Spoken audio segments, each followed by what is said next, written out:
Yom Kippur. Sábado 6 de octubre de 1973, Yom Kippur, el día más sagrado del calendario judío. Las tropas judías estacionadas en la frontera, desguarnecidas durante los días santos, sufrieron un ataque por sorpresa de las fuerzas sirias y egipcias que contaban con un número de soldados 10 veces superior. Por primera vez aprendieron a respetar la valentía y la capacidad de lucha de los ejércitos árabes.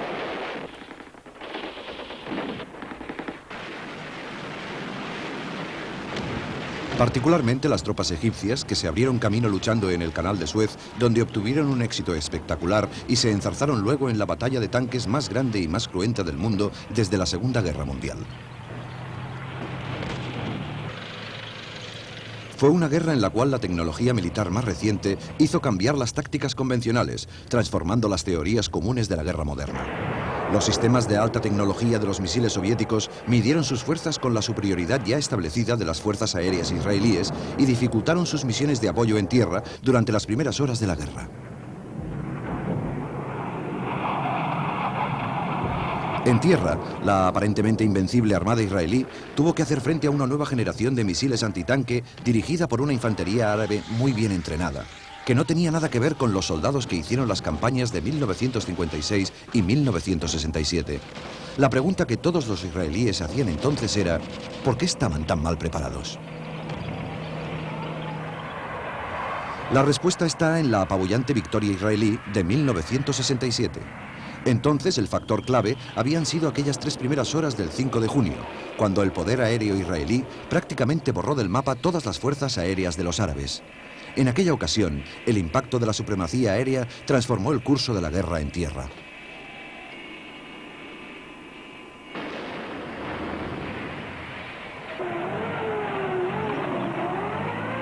Desde entonces, la mayoría de los militares israelíes eran de la opinión que los árabes no se arriesgarían jamás a una confrontación a gran escala hasta que fueran capaces de competir en el aire. En 1975, las fuerzas aéreas árabes eran lo suficientemente potentes como para enfrentarse de nuevo. De todas formas, la derrota había sido tan flagrante que los líderes de los países árabes se vieron sometidos a una gran presión en sus respectivos países para intentar un nuevo enfrentamiento. Los altos del Golán de Siria, la franja oeste de Jordania y la península egipcia del Sinaí les recordaban constantemente la humillación sufrida en 1967. El rey Hussein, que había perdido una parte considerable de territorio jordano en la guerra contra Israel, no podía permitirse otra confrontación. Israel todavía estaba en inferioridad de condiciones en lo que respecta a un número de soldados, de tanques, aviones y misiles, comparado con los contingentes reunidos de Siria y Egipto. Estas fuerzas también debían cubrir 2 frentes distintos. Desde la pérdida del Sinaí en 1967, los egipcios se habían concentrado en la defensa de la orilla oeste del Canal de Suez, la Cisjordania. Los israelíes sabían por experiencia que el control del desierto dependía de los 3 desfiladeros que cruzan la cordillera montañosa más allá de su cuartel general del Sinaí, en Bir Gifgafa. En consecuencia, construyeron una línea defensiva frontal a lo largo de la orilla este del canal con una serie de fuertes que llevaba el nombre del general Bar-Lev. En caso de alarma, los tanques tomarían posiciones determinadas previamente. Los egipcios dispusieron una de las más densas murallas de misiles del mundo, estableciendo así un paraguas antiaéreo en todo el área del Canal de Suez con el fin de neutralizar la fuerza aérea israelí. El presidente egipcio Sadat se dio cuenta de que, aun no disponiendo de una fuerza aérea comparable a la del enemigo, podía llevar a cabo una guerra limitada bajo este paraguas y negociar después apoyado por Rusia. Compartió su proyecto con el presidente sirio Assad, que también obtuvo misiles soviéticos SAM para emprender la batalla del Golán. Se pusieron de acuerdo para organizar un ataque conjunto en el momento en que Israel estuviera menos preparada. El ministro de Defensa egipcio, general Ahmed Ismail, fue el comandante en jefe de las fuerzas conjuntas de Siria y Egipto. Negoció con los rusos para contar con apoyo armamentístico. Colaboró con él su jefe de Estado Mayor, general Shad el-Shazli, que era una figura carismática que había dirigido una brigada de paracaidistas de élite en el Sinaí en 1967. Acabó con la imagen de playboys del Cairo que se tenía del cuerpo de oficiales egipcios e inició un riguroso entrenamiento. Sus preparativos fueron minuciosos. Estudió incluso viejos registros de la Compañía del Canal de Suez para comprobar el régimen de mareas. Pero fue despedido discretamente a mitad de la guerra, después de oponerse a Sadat a propósito del papel que debía cumplir la reserva blindada en un momento crucial. Por parte israelí, el ministro de Defensa Moshe Dayan era una fuerte personalidad que había controlado los asuntos de defensa durante años. Su coraje y su talento fueron ampliamente demostrados durante la campaña del Sinaí en 1956. Pero en esta ocasión no dio la talla. Desde un primer momento estuvo invadido por las dudas y se mostró pusilánime, sin voluntad para tomar responsabilidades en situaciones militares decisivas. Después de la guerra, fue duramente criticado por la falta de preparación del ejército israelí. El general Dayan describió el canal de Suez como la mejor trinchera antitanque del mundo. Calculó que se tardarían 24 horas en tender un puente a través del canal y sortear los bancos de arena que los israelíes habían construido a lo largo del canal, que en algunos puntos alcanzaban los 18 metros. Un tiempo más que suficiente, según él, para que la reserva blindada, esperando en la retaguardia del Sinaí, apoyara los fuertes a lo largo de la línea Bar-Lev. Los 600 israelíes que guarnecían los fuertes de Bar-Lev se habían relajado un tanto. Los egipcios habían estado haciendo ejercicios regularmente durante meses e incluso construían nuevas instalaciones, presumiblemente para matar el aburrimiento. Pero todo eran distintos aspectos de un plan meticuloso que haría de la travesía del canal una hazaña militar de tintes épicos. Aquel octubre, los fuertes de Bar-Lev fueron ocupados por los reservistas de la Brigada Jerusalén en su servicio militar anual. Descubrieron la razón de aquel trabajo de construcción de los egipcios a las 2 de la tarde del día 6. Aparecieron rampas para tanques frente a sus posiciones. Los tanques se unieron a unas 1000 piezas de artillería en su ataque a la línea Bar-Lev, descargando toneladas de explosivos al tiempo que lanzaban un ataque aéreo sobre posiciones israelíes en el interior del Sinaí. Fue el principio de una operación técnicamente brillante que volvería a dar credibilidad a los ejércitos árabes. Los egipcios estaban tan orgullosos de su operación que meses después su tercer ejército realizó un simulacro de todo el ejercicio para las cámaras. Cientos de máquinas inundaron de humo la Cisjordania y el canal. Camuflados por el humo e invisibles para los israelíes, 8000 soldados egipcios empezaron a cruzar el canal en botes neumáticos, desembarcando en puntos intermedios entre los fuertes. En 1971, los israelíes habían experimentado con un método de echar petróleo en el canal desde un subterráneo, convirtiéndolo en una muralla de llamas. Los egipcios no se arriesgaron. La noche anterior, un grupo de hombres rana había bloqueado las tuberías que iban a dar al canal.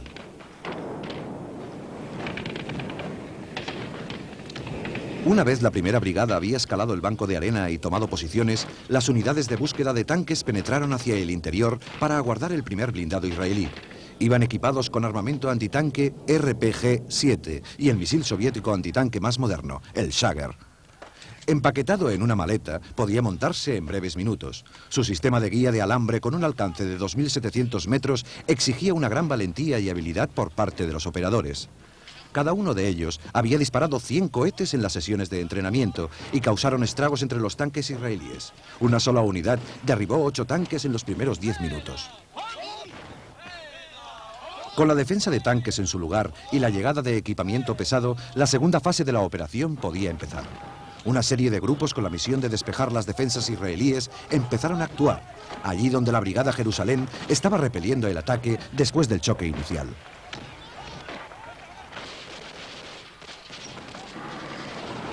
Más al sur, en los lagos Amargos, se llevaba a cabo una operación anfibia. Los tanques y camiones de tropas del Tercer Ejército transportaron más hombres al Sinaí. Imitando las tácticas israelíes, transportaron tropas en helicóptero por detrás de las líneas defensivas y la 130ª Brigada Naval tenía órdenes de reunirse con ellos en el desierto. Fue el único fracaso de toda la operación. Los israelíes derribaron 14 helicópteros llenos de soldados y los supervivientes poco pudieron hacer.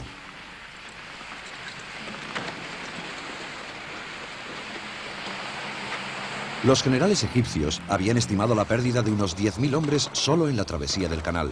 De hecho, la cortina de fuego había mantenido a los israelíes en sus búnkers y durante esta fase de la operación, la más peligrosa y expuesta, el número de bajas fue de 208. El problema que suponía sortear los bancos de arena lo solucionó un teniente egipcio de gran ingenio que había trabajado en la construcción de la presa de Asuán. Unas bombas de irrigación británicas dieron la potencia necesaria a unas mangueras de alta presión que simplemente aspiraron y evacuaron la arena hacia el canal. Con este sistema, acabaron con las trincheras en la mitad de tiempo del que les hubiera llevado utilizando explosivos o excavadoras y durante el primer día desmontaron 60 bancos de arena. Rebajar los bancos fue un logro del ingenio egipcio, pero tender puentes sobre el canal fue resultado de la probada experiencia soviética y de sus materiales. Los puentes PMP, diseñados para cruzar ríos europeos, fueron utilizados por primera vez en acciones bélicas.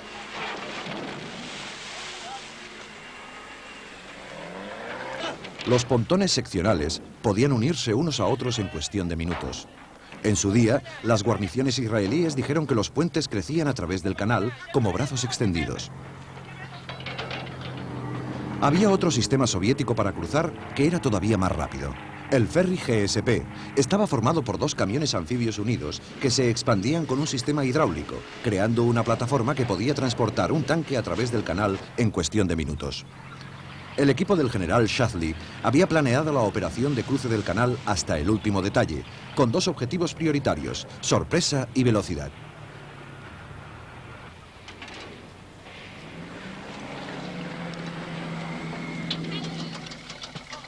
Todo el sistema defensivo israelí estaba organizado en base a la convicción de que el transporte de divisiones blindadas y material pesado a través del canal no podía durar menos de 48 horas.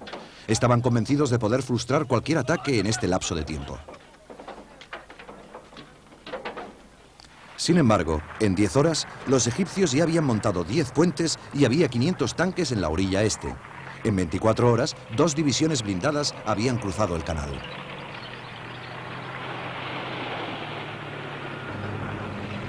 En los primeros 30 minutos de la guerra, las reservas blindadas israelíes avanzaron hacia el frente ignorando lo que les esperaba. Fueron aniquilados por los escuadrones egipcios de persecución de tanques.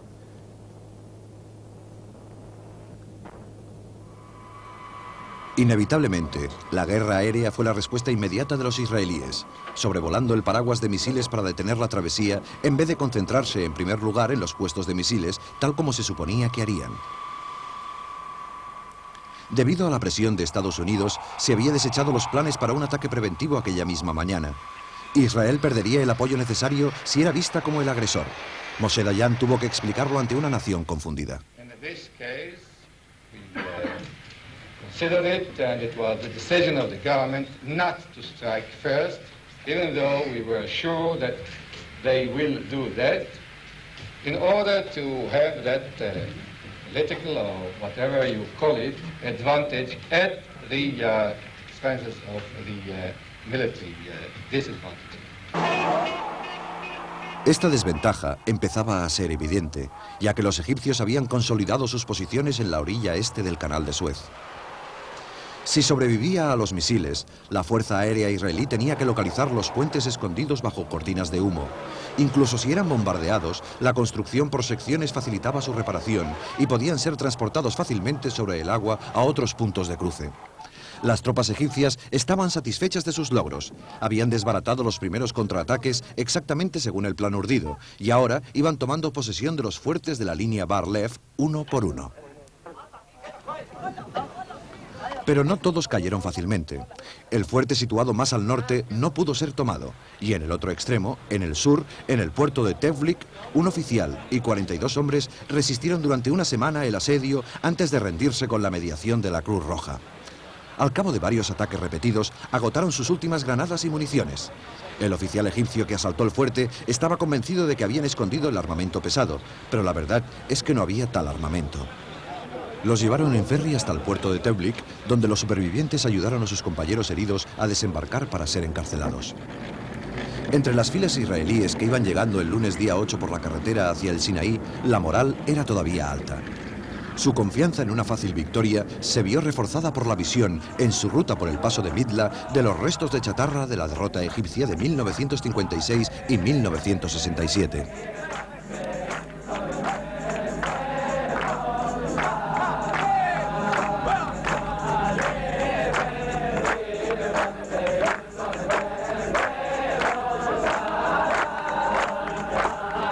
Pero este sentimiento dejó paso a la desolación cuando se percataron de lo que estaba ocurriendo y del número de bajas sufridas.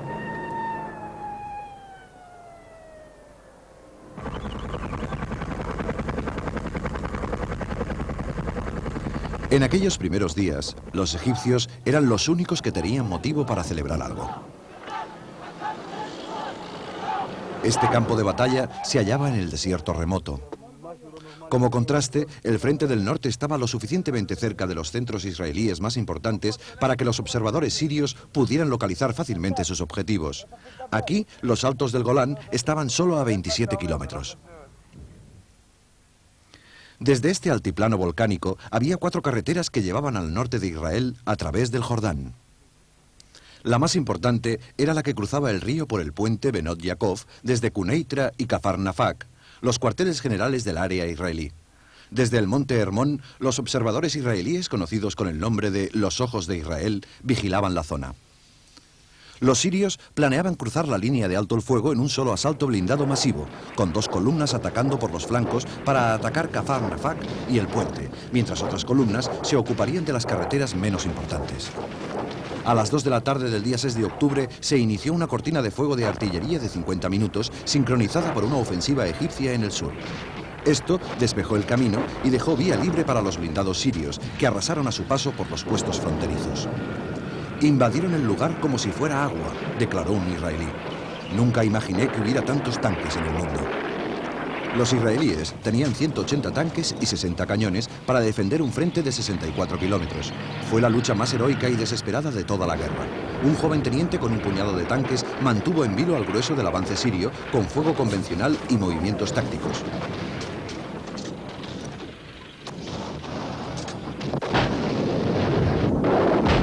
La artillería móvil también resultó efectiva.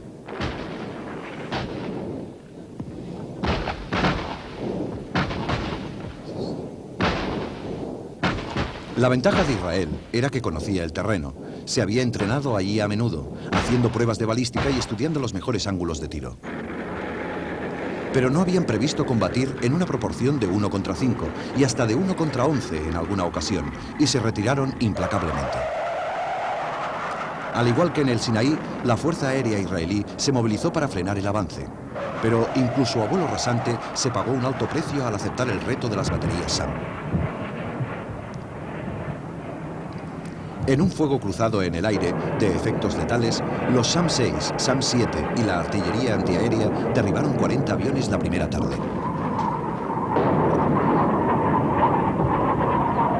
Pero los israelíes adaptaron rápidamente sus tácticas, volando bajo sobre el Jordán para sorprender a los sirios en el flanco y evitando así un gran número de baterías de misiles. Los restos de los vehículos sirios abandonados a lo largo de la carretera daban testimonio de su eficacia. En algunos lugares, la tierra quemada y ennegrecida era la prueba fehaciente de que, como los americanos en Vietnam, estaban usando napalm. Domingo, segundo día, los reservistas israelíes se despliegan en el sector sur en tanques Sherman de la Segunda Guerra Mundial modificados. Sus oponentes fueron los T-55 y los T-62, los tanques soviéticos más recientes en aquel momento. A pesar de estar a una distancia tecnológica de 30 años, destruyeron un número mayor de sirios, aunque tuvieron que pagar un precio. Las 2 brigadas israelíes del frente fueron prácticamente arrasadas, pero habían ganado tiempo para el ejército civil. La movilización había empezado un día antes y muchos no esperaron para el santo y seña. Agarraron sus equipos y se dirigieron a los frentes, en camiones, coches y autobuses. Un pelotón llegó a conducir una camioneta de transporte de leche hasta el frente del Sinaí. La primera ministra Golda Meir expresó el sentir de su pueblo. Small as it is, surrounded as it is by enemies, has decided to live. And if we have to pay the price for living, we have to pay it. This is not a people that can give in. Los primeros refuerzos que iban llegando desperdigados al Golán eran enviados de inmediato hacia el frente. La situación era tan desesperada que no había tiempo para una respuesta coordinada. En el sur, los sirios estaban ahora a solo 10 minutos en tanque del puente Benot Yaakov. El lunes por la mañana, a las 36 horas del inicio de la guerra, las carreteras hacia el Golán estaban atascadas de tropas y material bélico. Al aproximarse a los altos, se arriesgaban a recibir fuego de artillería desde el monte Hermón, que había caído en manos de los comandos sirios en las primeras horas de la guerra. Totalmente movilizado, ahora el ejército israelí empezaba a cambiar la situación. Las bajas habían sido numerosas. La defensa del Golán les había costado 250 hombres en los primeros 2 días. Un pequeño ejército no podía seguir permitiéndose este volumen de pérdidas, y a partir de entonces fue una prioridad al procurar sufrir el mínimo posible de bajas. Ahora confiaban sobre todo en la artillería para desalojar a los sirios.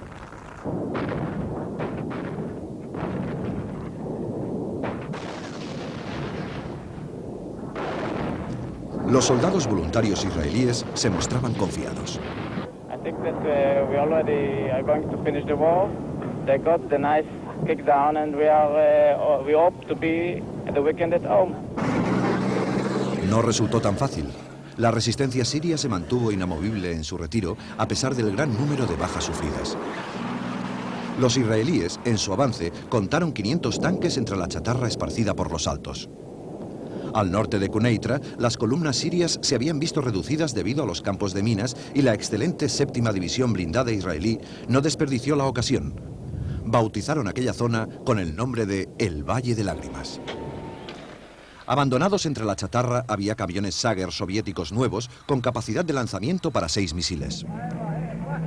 La infantería mecanizada israelí acabó con los focos de resistencia, rodeados por los blindados, y el miércoles día 10 el comandante en jefe israelí, general Elazar, informó de los avances israelíes. I am glad to tell you that we managed to push almost all of the Syrian forces to the ceasefire line. Now in the middle of the battles, we continue our counter-attack. We shall continue it tomorrow, and we shall break and destroy completely all the attacking forces. Los israelíes habían despejado la mayor parte del Golán, pero no podían trasladarse al Sinaí hasta que fuera destruida la amenaza siria. Entonces atacaron de nuevo en el sector norte, usando el Monte Hermón para cubrir su flanco izquierdo. Cruzaron la línea de alto el fuego hacia el interior de Siria el día 11 y tomaron la ruta más corta hacia Damasco. 2 días más tarde, estaban a 27 kilómetros de la línea de alto el fuego y solo a 40 kilómetros de Damasco. Los reservistas sirios ofrecieron mucha resistencia desde sus líneas defensivas y los israelíes tuvieron que combatir con dureza durante todo el viaje. El presidente Assad, viendo su capital amenazada por la artillería israelí, instó a los egipcios a lanzar un ataque en el Sinaí para aliviar la presión que sufrían. Los MiG sirios se unieron a la defensa desesperada, lanzándose en picado sobre las columnas situadas en el flanco izquierdo, cerca del Monte Hermón.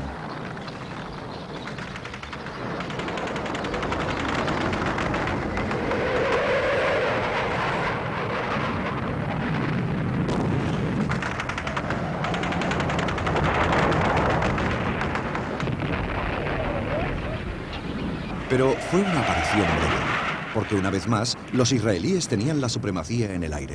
Los MiGs no podían competir con los Phantoms en combate aéreo, y una vez destruido el grueso del sistema de misiles sirios, se dedicaban ahora a atacar objetivos por todo Siria, desbaratando así el sistema aéreo soviético de suministro militar.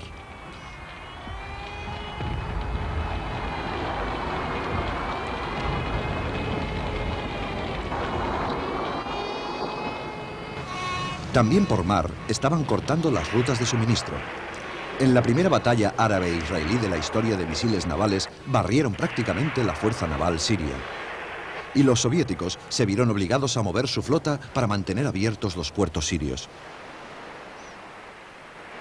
Los americanos respondieron reforzando su sexta flota, un toque de atención bastante claro contra una mayor injerencia soviética.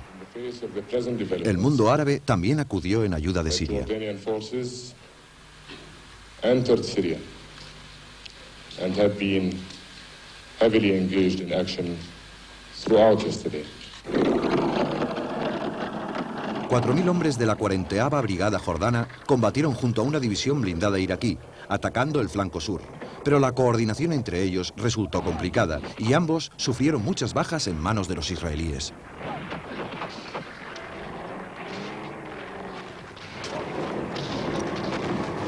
Fueron las últimas batallas importantes en el frente del Golán. El avance israelí continuó por la carretera de Damasco hasta encontrarse con la principal línea defensiva alrededor de Sasa.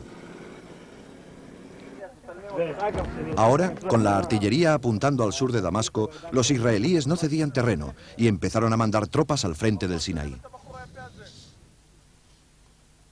En el Sinaí, los egipcios tenían 3 cabezas de puente al este del canal el día 13 de octubre. Los habían extendido a través del canal, pero solo a lo largo de 16 kilómetros. Sin embargo, los egipcios mantenían la confianza.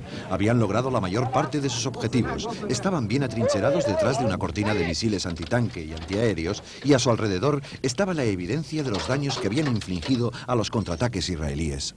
Todo lo que tenían que hacer ahora era esperar el alto el fuego, según los planes. Pero Sadat había cambiado de opinión. Siguiendo sus órdenes expresas, las 2 divisiones blindadas que constituían la reserva principal en la orilla oeste empezaron a cruzar hacia el este, respondiendo a la llamada de Siria a la acción. Una vez finalizada la guerra, el general Shazli declaró que durante 2 días se había opuesto a esta operación, temiendo dejar desprotegida la orilla oeste, pero finalmente Sadat se lo había ordenado directamente y obedeció. Las 2 divisiones llevaron a cabo un amplio movimiento de ataque por los flancos para tomar Bir Gifgafa, forzando a los israelíes a concentrarse en el frente sur. Los israelíes estaban preparados, los tanques y la infantería aguardaban, y esta contaba ahora con los misiles americanos Chaum. Cuanto más avanzaran los egipcios alejándose de sus refugios antiaéreos, peores serían los daños que sufrirían desde el aire. Era precisamente lo que los israelíes esperaban y deseaban. A las 6 de la mañana del 14 de octubre empezaba la batalla más importante desde la de Kursk, en la Segunda Guerra Mundial. 2000 tanques en combate a lo largo de un frente de 160 kilómetros. Al caer la noche, los egipcios habían perdido 264 tanques, los israelíes solo 10.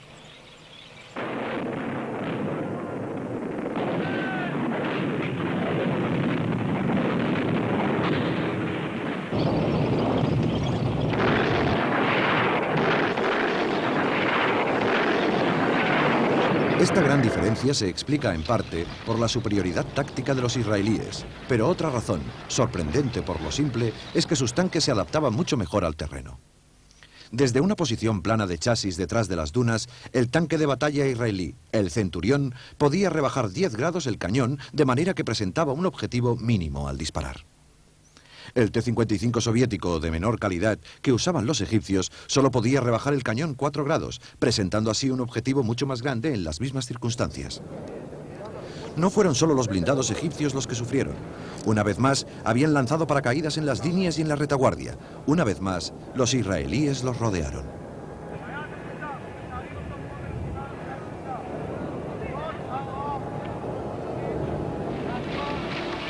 A pesar de la escandalosa derrota, el gesto del presidente Sadat de dirigirse a la Asamblea del Pueblo Egipcio el día 16 fue como una marcha triunfal romana.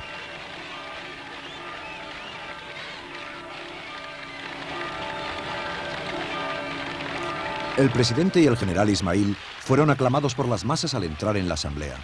Habían dado una tremenda victoria al pueblo egipcio, devolviéndole su orgullo nacional.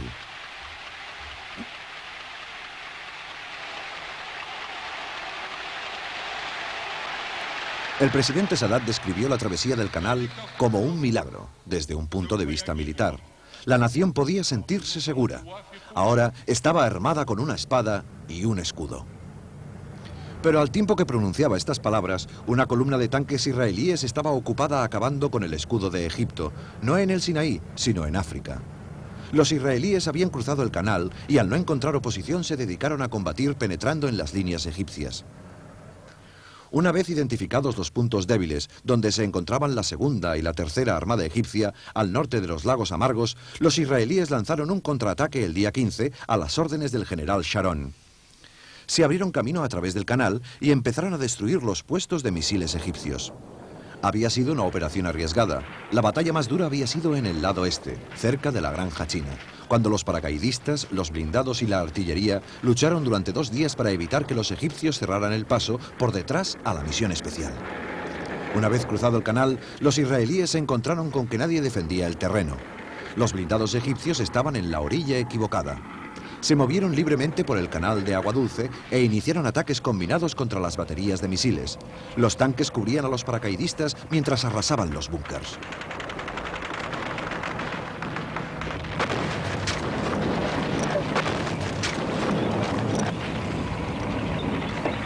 Shadley estaba ahora en un momento crítico. Discutió a propósito del envío de blindados hacia el oeste, pero Sadat tachó la travesía de los israelíes de operación televisiva y en secreto cesó a Shadley de su puesto. Lo que finalmente convenció a Sadat de la gravedad de la situación fue el envío aéreo de material militar americano a Israel. Las pérdidas materiales eran enormes en ambos lados, pero él esperaba que los israelíes acordarían un alto el fuego mucho antes de agotar el suministro bélico soviético.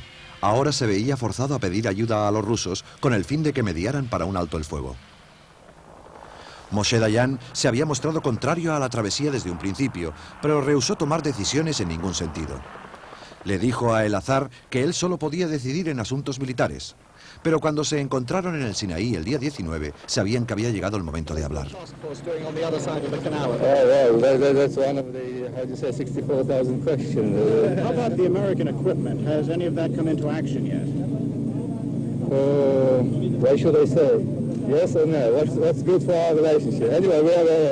We are creating the necessary conditions to open our major offensive.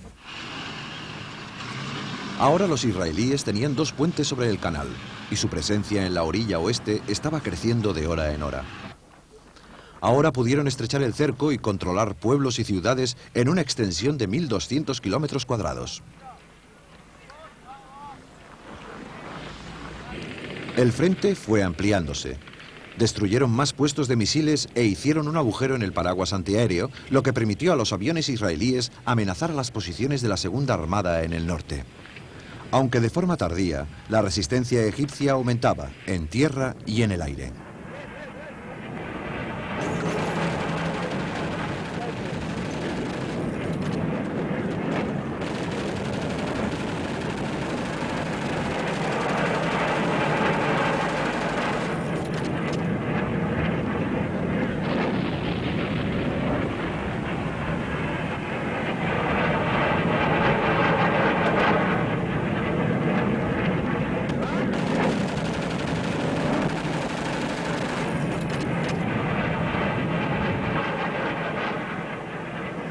Este ataque aéreo del 22 de octubre acabó minutos antes del anuncio de alto el fuego.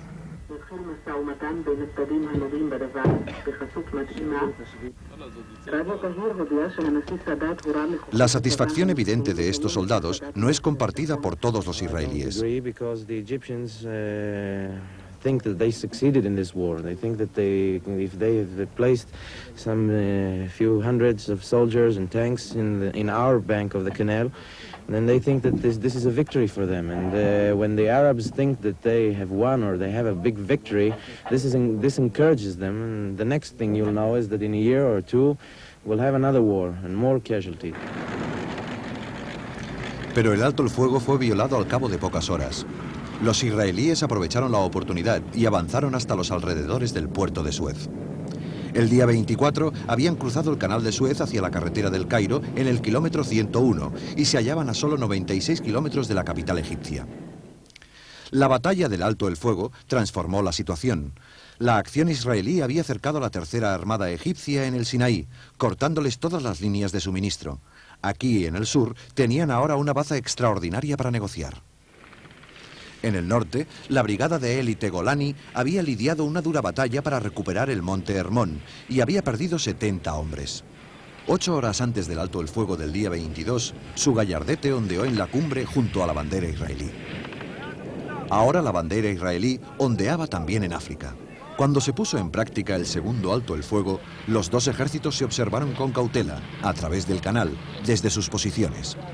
Esta vez las Naciones Unidas habían mandado tropas para hacer cumplir el alto el fuego y para organizar el tránsito de provisiones a través de puestos de control israelíes. Constituyó un cambio de rumbo considerable. El triunfo inicial de los egipcios se había vuelto en contra suya. Ahora todo un ejército dependía de la buena voluntad de los israelíes para sobrevivir. Ambos bandos habían perdido parte de su territorio, pero con el escudo de misiles medio desmantelado y 20.000 egipcios cautivos en el desierto, los israelíes gozaban del dominio de la situación. En el kilómetro 101 de la carretera del Cairo, por primera vez, una delegación egipcia llegó para negociar directamente con representantes de un país cuya existencia ni tan solo reconocían. Ninguno de los presentes allí hubiera creído que este diálogo pudiera continuar o que, 4 años después, el presidente Sadat se levantaría para dirigirse al Parlamento israelí en el corazón del país contra el que había luchado con tesón para destruir.